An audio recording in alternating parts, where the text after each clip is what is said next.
Hello, you're listening to Hugo Talks. So we have this story of students in Manchester.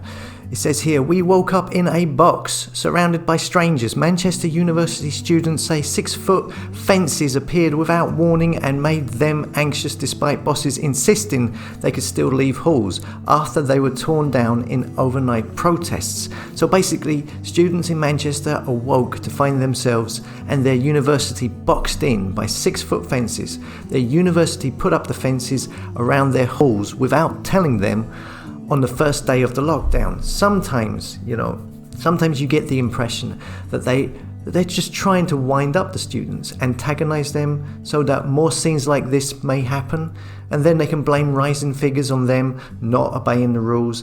I mean, why would you put up these fences without telling them? It doesn't really make any sense.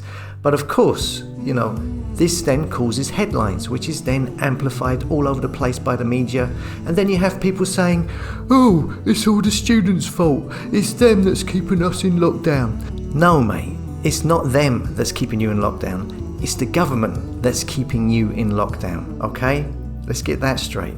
The mainstream media love to push stories in order to shift the public's perception of blame away from the government and onto a section of society.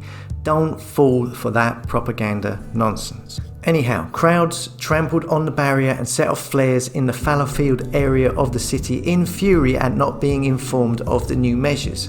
This morning, Billy, the co-president of Student Action for a Fair Educated Response, said it had been extremely traumatic for students to find them suddenly appear without warning. She said, you put young people, a lot of them under the age of 20, all in like a box, surrounded by strangers in an environment where they're anxious and scared at everything going on in the world right now, and you think their mental health isn't going to be impacted by you putting up fences around their accommodation with no prior warning.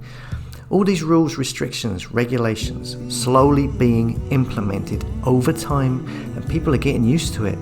Furlough has been extended until March in the UK. What does that tell you? It's going to be a long time, and they seem to anticipate this, even though they don't know what the figures will be come Christmas. Or maybe they do. As always, thanks for listening. Don't forget to like, comment and subscribe.